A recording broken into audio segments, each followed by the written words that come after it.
आदाब अर्ज़ है एडीएन उर्दू खबरनामे में आपका खैर मकदम। नाजरीन, मैं हूं मसरत पटेल। खबरों के सिलसिले को आगे बढ़ाने से पहले आइए एक नज़र डालते हैं आज की सुर्खियों पर। 15 रोजा कर्फ्यू के पहले दिन शहर में पुलिस का सख्त हिफाजती इंतजाम, सड़कों, बाजारों और मोहल्लों में तारी रहा जमूद। सुस्त रफ्तारी से जारी है कारपोरेशन का मेगा वैक्सीनेशन मिशन। 10 दिनों में सिर्फ 38,000 शहरियान को लगाए गए टीके।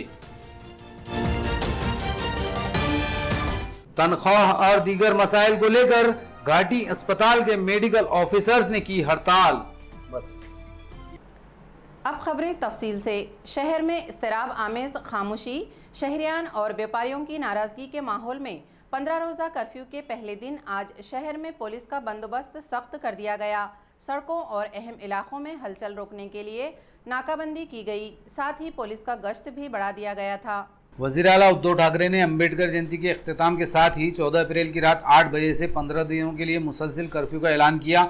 इससे पहले मुसलसिल पाबंदियों से तबाहाल व्यापारियों और शहरियान में ज़बरदस्त नाराज़गी सामने आई थी। इन हालात के पेश नज़र आज कर्फ्यू के पहले दिन पुलिस का सख्त बंदोबस्त देखा गया। शहर की सड़कों पर हलचल को रोकने के लिए बड़ी तादाद में पुलिस नफरी तैनात की गई। नाकाबंदियों पर गाड़ियों को रोककर पूछताछ की जाती रही, जबकि शहर में निज़ाम ज़िंदगी पूरी तरह मफलूज रहा। बहुत कम तादाद में लोग आज सड़कों पर नजर आए। मोहल्लों में भी हलचल कम ही दिखाई दी। मेगा वैक्सीनेशन मिशन के तहत 10 दिन में सिर्फ 38,000 शहरियान को टीके लगाए गए। कॉरपोरेशन की health officer doctor Neeta Padalkar ने एडीएन से बात करते हुए कहा कि इब्तिदा से अब तक 1.5 लाख शहरियान को टीके दिए जा चुके हैं। शहरामधनं मेगा वॅक्सिनेशन मोहीम आपण सुरू केलेली आहे। एकूण 115 वॉर्डातनं जे आपल्या शहरात आहे तिथे सर्व ठिकाणी लसीकरण सुरू केलेलं आहे।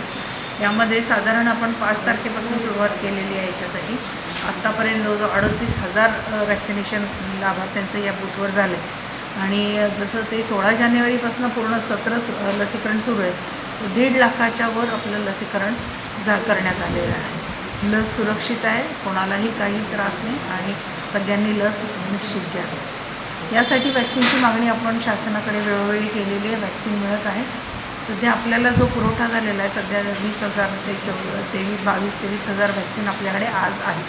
अजून एवढा आठवडा पण आपल्याला वॅक्सिनेशन पुरेल इतके लस आहे।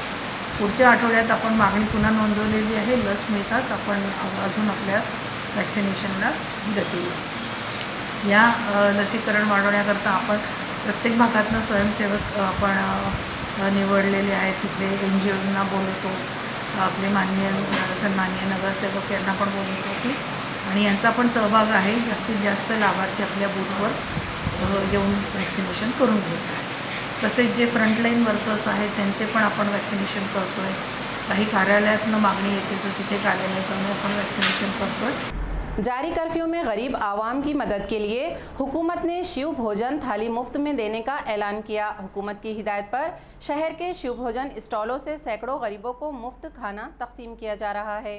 वज़ीर आला उद्धव ठाकरे ने 13 अप्रैल की रात रियासत में 15 रोज़ा सख्त कर्फ्यू का ऐलान किया। इस दौरान उन्होंने आवाम की सहूलत के लिए शिव भोजन की थाली मुफ्त देने, गरीब शहरियान को फ़ीकस 5 किलो अनाज और घरेलू मुलाजमीन को 1,500 रुपये मदद का ऐलान किया था।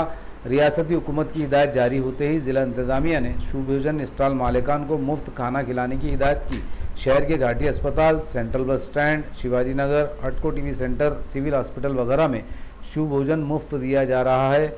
बड़ी तादाद में गरीब लोग यहाँ से मुफ्त खाना खा रहे हैं। स्टॉलों से इन्हें मुफ्त खाने के पार्सल दिए जा रहे हैं।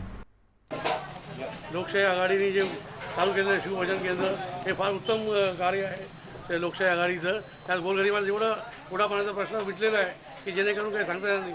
इथे जे जमलेले लोक आहे ते पूर्ण मराठवाड्यातून आलेले लोक आहे। त्या विचारांना इथे उपचाराकरता पैसे नसतात तर खाण्याची गोष्ट दूर आहे। पण माननीय उद्धवजी ठाकरे आपले मुख्यमंत्री यांनी जी व्यवस्था केलेली फार त्यांना म्हणजे पूर्ण फ्री केलं सर। 1 महिनाभर फ्री आहे शिवभोजन। 1 महिना पूर्ण फ्री वाटायचं आहे शिवभोजन। 2 लाख लोकांना रोजचं टार्गेट आहे मुख्यमंत्र्यांची। त्याला आपण हातभार लावून व्यवस्थितपणे प्रोग्राम सक्सेस करून टाकू। राजेश भैरव। संभाजीनगर. आपल्याकडे इथं 200 टार्गेट आहे, पण इथे आपण रोजचे 300 350 डबल वाटतो. म्हणजे आपल्या ह्याच्यातून काही वाटतो. आम्ही परभणी जिल्ह्यातला रहिवासी आहे. नारायणपूर इथं हॉस्पिटलच्या कामासाठी आलो होतो. इथे राहण्या खाण्याची तर सोय नाही आहे, पण जेवणाची पण नव्हती. आम्ही 2-3 दिवस झालं म्हणजे चुरमुरे याच्यावर झोपत होतो. पण काल पेपरला बातमी आली की लॉकडाऊन तर जाहीर केलेलं आहे. पण सगळ्यांची गैरसोय होऊन म्हणून ते 10 रुपयात पहिलं होते शिवभोजन.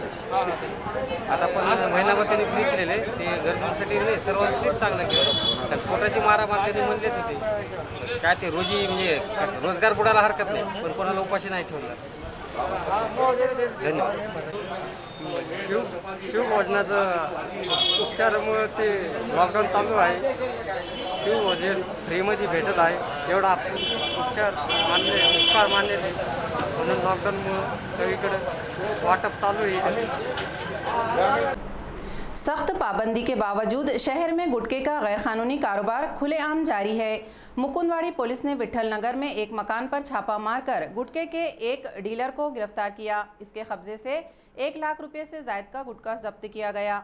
पुलिस को इत्तला मिली थी कि विट्ठल नगर के साकिन जयराज सूरजमल मेठी के मकान में गुटखे का भारी जखीरा जमा किया गया है। इस इत्तला पर इंस्पेक्टर शरद इंगड़ी की रहनुमाई में पीएसआई अमूल मस्के और उनकी टीम ने जयराज के मकान पर छापा मारा। तलाशी लेने पर पुलिस को यहां से मुख्तलिफ कंपनियों के गुटखे का भारी जखीरा मिला, जिसकी कीमत 1,08,300 रुपये से जायद बताई जाती है। पुलिस ने गुटखा के व्यापारी जयराज मेठी को गिरफ्तार कर लिया।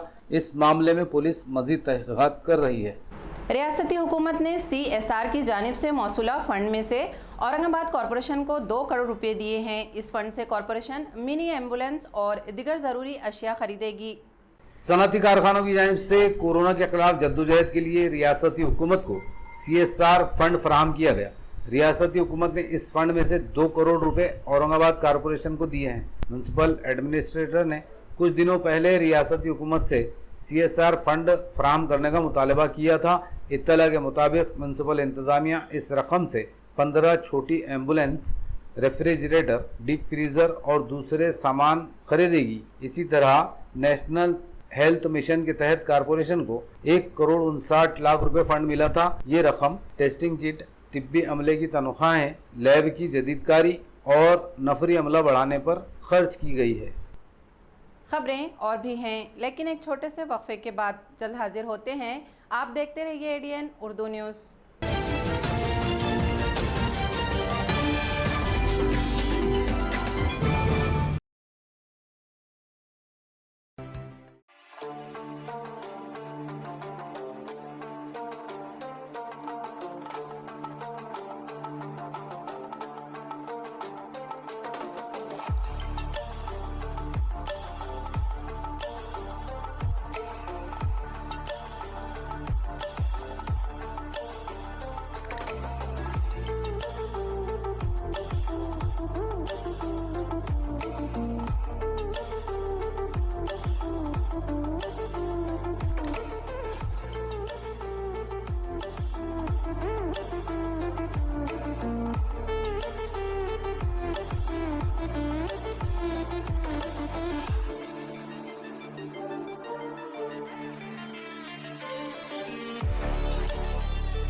शहरियान औरंगाबाद के लिए एक नई खुशखबरी। तमाम शहरियान की सहूलत के पेश नजर कल्ब शहर लोटा कारंजा औरंगाबाद में अमजद खान, फतेहुल्लाह खान और मोहम्मद सिराजुद्दीन, मोहम्मद निजामुद्दीन सिद्दीकी के ज़ेरे इंसराह सिद्दीकी एंड खान मार्केट का आगाज हो चुका है। शहरियान व सारिफीन एक बार जरूर तशरीफ लाकर खिदमत व शुक्रिया का मौका इनायत करें। मंजानिब कबीर कलेक्शन, पूजा कलेक्शन और AR बॉम्बे कलेक्शन। हमारा पता सिद्दीकी एंड खान मार्केट, लोटा कारंजा, औरंगाबाद।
बाद आपका दोबारा इस्तकबाल है। उस्मानपुरा में एक सैलून मालिक की मौत के सनसनीखेज मामले का सीसीटीवी फुटेज सामने आया, जिसमें कोई नई बात नजर नहीं आई। मरहूम फेरोज़ के रिश्तेदारों ने भी यही इल्ज़ाम लगाया है कि फेरोज़ को पुलिस वालों ने धमकियां दी थी, जिससे खौफजदा फेरोज़ चकराकर ज़मीन पर गिर गया और उसकी मौत वाक़ हो गई। बुध की दोपहर उस्मानपुरा में एसएस सैलून नामी दुकान पर पेश आए वाक़े की हकीकत सीसीटीवी कैमरे में कैद हो गई, जिसमें सैलून मालिक फेरोज खान पीएसआई वाघ से बात करने के दौरान अचानक चकराकर जमीन पर गिरते साफ नजर आ रहे हैं। उन्हें उठाने के लिए जब लोग इनकी तरफ दौड़े तब पीएसआई वाघ फेरोज खान की मदद करने के बजाय दूसरी सीढ़ियों से उतरकर जाते हुए साफ नजर आए। फेरोज खान की अचानक मुश्तबा अंदाज में मौत पर इलाके में जबरदस्त गम और गुस्से का माहौल था। पुलिस कमिश्नर निखिल गुप्ता से बातचीत में मरहूम फेरोज खान के रिश्तेदारों ने यही इल्जाम लगाया था कि पुलिस वालों ने फेरोज को अंदर करने की धमकी दी थी और इससे रिश्वत भी मांगी, जिससे खौफजदा होकर फेरोज चकराकर जमीन पर गिरा और इसकी मौत हुई। मरहूम के भाई ने एडीएन से बात करते हुए भी साफ लफ्जों में यही हकीकत बयान की थी। इधर घाटी अस्पताल में फेरोज की वीडियो रिकॉर्डिंग के साथ पोस्टमार्टम किया गया। इत्तला के मुताबिक पोस्टमार्टम की रिपोर्ट में फेरोज की मौत की वजह हार्ट अटैक बताई गई है। पुलिस कमिश्नर ने मामले की छानबीन क्राइम ब्रांच के इंस्पेक्टर अविनाश अगाव को सौंपी है। बस कारीगर काम कर रहे थे तो बाद में दो पुलिस वाले आ गए, पीएसआई पुलिस वाला, बाद में कारीगर को पकड़ लिए। फिर बोले कि तुम्हारे मालिक को बुला के लाओ। तो फिर हमारा भाई जब आया तो उनकी हुज्जतबाजी हुई। क्या नाम है आपके भाई का? फिरोज खान। पूरा नाम बोलिए। फिर उन्होंने फिरोज खान खदीर खान। फिर उन्होंने आए, फिर पुलिस वाले से फिर बातचीत करे। उन्होंने बोले पुलिस स्टेशन चलो, बोले तुम्हारे चारों कारीगर के ऊपर केस बना देंगे, ऐसे बना देंगे। कुछ पैसे की मांग करे उन्होंने, तो हुज्जतबाजी में उनको चक्कर आके गिर गए नीचे। फिर गिरने बाद वहीं जगह पर डेड हो गई। पुलिस वालों ने मारे उनके साथ? सिर फुट गया उनका सिर। क्या नाम था दुकान का? SS parlour. SS parlour. अच्छा, क्या उम्र थी इनकी मरहूम की? 45 साल। अच्छा, उनके बच्चे वगैरह कितने? दो लड़के। अच्छा। ट्रैवल्स की बस में बिठाने का झांसा देकर एक रिक्शा ड्राइवर ने ज़ईफ मुसाफिर को लूट लिया। ये वारदात पड़ेगांव इलाके में पेश आई। 14 अप्रैल को देवराव सोनकामड़े नामी 85 साल बुजुर्ग मुंबई जाने के लिए सेंट्रल बस स्टैंड पहुंचे। किसी गाड़ी के इंतजार में वो सिद्धार्थ गार्डन के सामने एक दरख्त के नीचे खड़े थे। इसी अथना एक रिक्शा ड्राइवर ने उन्हें बस में सवार कराने का झांसा दिया और अपनी रिक्शा में बिठाकर पड़ेगांव की तरफ रवाना हो गया। बुजुर्ग को इसने बताया कि वहाँ एक नया बस स्टैंड शुरू हुआ है। पड़ेगांव ले जाकर इसने बुजुर्ग की पिटाई कर दी और उनसे आधार कार्ड, पासबुक और 10,000 रुपये से भरी थैली छीन ली। रिक्शा ड्राइवर की मारपीट में बुजुर्ग जख्मी हो गए। यहाँ एक रसवंती मालक ने इनकी मदद की। मोबाइल फ़ोन से इनके बेटे को इसके वाक़े की इत्तला दी। इस मामले में क्रांति चौक पुलिस थाने में रिक्शा ड्राइवर के खिलाफ केस दर्ज किया गया है। शहर में आयद कर्फ्यू की वजह से गरीबों के लिए हालात मुश्किल हो चुके हैं। इनकी मदद के लिए कुल हिंद मजलिस तामीर मिल्लत की जानिब से खाना तकसीम किया जा रहा है। कुल हिंद मजलिस तामीर मिल्लत की जानिब से गुज़िश्ता 10 था 12 सालों से मस्जिद जमील बेग में मरीजों के रिश्तेदारों को 2 वक्त खाना खिलाया जा रहा है। इसके अलावा गुज़िश्ता 1 साल से कोरोना वबा के दौर में मजलिस की जानिब से शहर के पसमानदा इलाकों में गरीबों और ज़रूरतमंदों को खाना खिलाया गया। अब शहर में फिर एक बार कर्फ्यू की वजह से हालात संगीन हो चुके हैं, इसलिए मजलिस ने पसमानदा इलाकों के गुरबा व ज़रूरतमंदों में खाना तकसीम शुरू किया है। मजलिस के सेक्रेटरी मोईदुल हशर ने एडीएन से बात करते हुए इमदादी काम की तफसीलात बतलाई। जैसा कि आप जानते हैं कि पिछले 9 साल से मस्जिद बेग में मुस्तहिकीन के लिए खाने का नज़र किया जाता है। आप इस वक्त देखिए कि कोरोना के हालत बहुत हसास मामला चल रहा है, तो इंतज़ामिया ने ये फैसला किया है क्योंकि बैरून शहर से घाटी में बहुत से मरीज़ आते हैं, तो उनके लिए सहर का इंतज़ाम किया जाए। तो अल्हम्दुलिल्लाह एक रमज़ान से इस चीज़ का इब्तिदा कर दिया गया है कि जो भी अशख़ास बग़र्ज़ इलाज घाटी में आते हैं, उनके साथ जो लोग हैं वो लोग सहर करना चाहते हैं, तो वो लोग यहाँ पर आके सहर कर सकते हैं अल्हम्दुलिल्लाह। उसी तरह 2 वक्त का खाना जो है वक्त मुकर्रर चालू है। रोज़ाना कितने लोगों को खाना दिया जाता है? अल्हम्दुलिल्लाह रोज़ाना 1400 लोगों के ऊपर का आंकड़ा है, फिगर ये, और 14 हॉस्पिटल से सब मिल जाता है।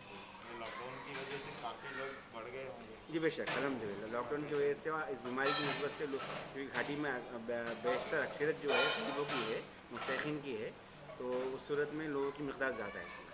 और इसके अलावा कौन से हॉस्पिटल में आप सेवा जी घाटी कैंसर, सत्य विष्णु, MGM, चिकलठाना घाटी, एम्स, मुस्कान जिला, इसी तरह पैसिफिक, आइकॉन और हैप्पी हॉस्पिटल, और इसके अलावा और 2 हॉस्पिटल और हैं। खास करके घाटी के लोगों के लिए क्या शहर का इंतज़ाम? जी बेशक, जो भी क्या रहेंगे शहर में ये खाने के लिए जो बन सका अल्हम्दुलिल्लाह, घर के खाने ही बनते ज़्यादातर यहाँ पर। उससे खान अब्दुल मुदस्सिर, कोलिन मस्जिद तामीर मिल्लत Aurangabad. Aurangabad government medical college and hospital में कई बरसों से आर्जी तौर पर मुलाजमत कर रहे 22 मेडिकल ऑफिसर्स ने आज हड़ताल कर दी। इस हड़ताल से घाटी में इलाज व मुआवजे का काम मुतासिर रहा। कोरोना वबा के संगीन हालात में तिब्बी अमले की कमी को पूरा करने के लिए हुकूमत व इंतजामिया ने मेगा भर्ती शुरू की है। सिर्फ औरंगाबाद जिले में जिला परिषद, सिविल हॉस्पिटल, म्यूनिसिपल कॉरपोरेशन और घाटी अस्पताल में सैकड़ों डॉक्टर्स के अलावा हजारों की तादाद में तिब्बी अमला भर्ती किया गया। चंद महीनों के लिए की गई इस भर्ती में डॉक्टर्स और तिब्बी अमले को मोटी तनख्वाहें भी दी जा रही हैं। लेकिन दूसरी तरफ हाल ये है कि घाटी अस्पताल में बरसों से काम कर रहे मेडिकल ऑफिसर्स कॉन्ट्रैक्ट बेस पर काम कर रहे हैं। उन्हें ना तो मुलाजिमत पर मुस्तकिल किया गया और ना इनकी तनख्वाहें बढ़ाई जा रही हैं। मेडिकल ऑफिसर्स एसोसिएशन ने आज रियासती सतह पर एक रोजा हड़ताल करके मसाइल हल करने का मुतालबा किया। एसोसिएशन का कहना है कि अगर इस हड़ताल के बाद भी इनका मसला हल नहीं हुआ तो वो 22 अप्रैल से काम बंद हड़ताल शुरू करेंगे। इनकी हड़ताल से आज घाटी अस्पताल में इलाज व मुआवजे का काम कुछ घंटों तक मुतासिर रहा।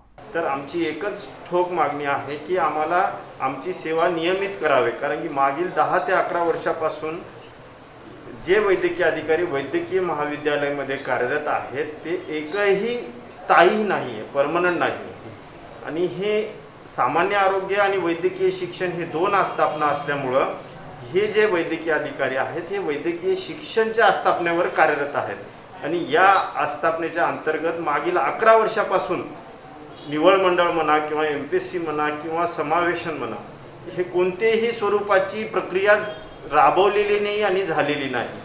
त्यामुळे मागील 7 ते 8 वर्षापासून जे काही वैद्यकीय अधिकारी कार्यरत आहेत ते मानधन तत्वावर किंवा तात्पुरत्या स्वरूपातच ते काम करत आहेत। आणि कोविडमध्ये पण ते जीवाचं रान करून काही वैद्यकीय अधिकाऱ्यांना कोविड पॉझिटिव्ह होऊन सिरियस होऊन अजून ते रुजू झालेले आहेत।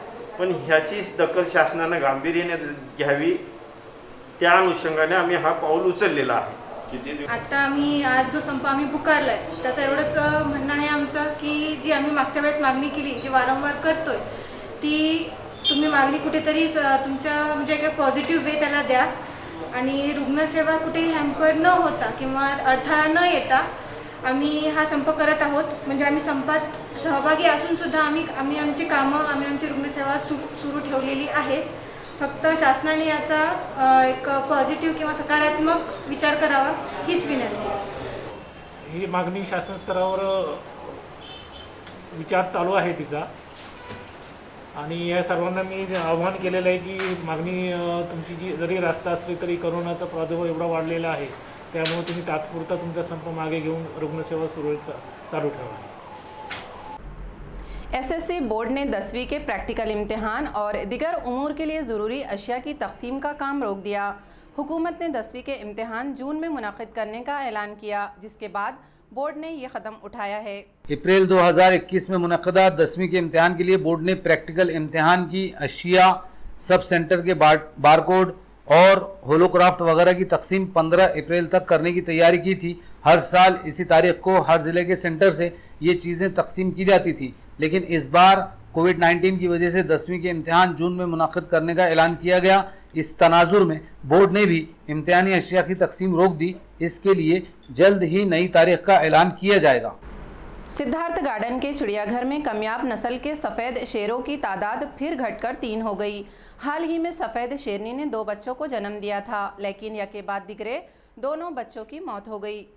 चिड़ियाघर में सफ़ेद शेरनी भक्ति ने 2 बच्चों को जन्म दिया था। इस तरह इंतहाई कमियाब नस्ल के सफ़ेद शेरों की तादाद चिड़ियाघर में 5 हो चुकी थी, लेकिन पैदाइश के बाद भक्ति ने अपने दोनों बच्चों में कोई दिलचस्पी नहीं ली। इसने अपने बच्चों को दूध भी नहीं पिलाया। पैदाइश के बाद से ही दोनों बच्चे बेहद कमज़ोर थे। एनिमल हस्बेंड्री के डॉक्टर इनका इलाज कर रहे थे, लेकिन कुछ दिन पहले एक बच्चे की मौत हुई। अब गुज़िश्ता रात दूसरे बच्चे की भी मौत हो गई। आज फॉरेस्ट ऑफिसर SB तांबे और फॉरेस्ट जोनल ऑफिसर STD तांगड़ की मौजूदगी में इस बच्चे की तदफीन अमल में आई। खबरें ख़त्म करने से पहले आइए एक बार फिर नज़र डालते हैं आज की सुर्खियों पर। 15 रोज़ा कर्फ्यू के पहले दिन शहर में पुलिस का सख्त हिफाजती इंतजाम। सड़कों, बाजारों और मोहल्लों में तारी रहा जमूद। सुस्त रफ्तारी से जारी है कारपोरेशन का मेगा वैक्सीनेशन मिशन।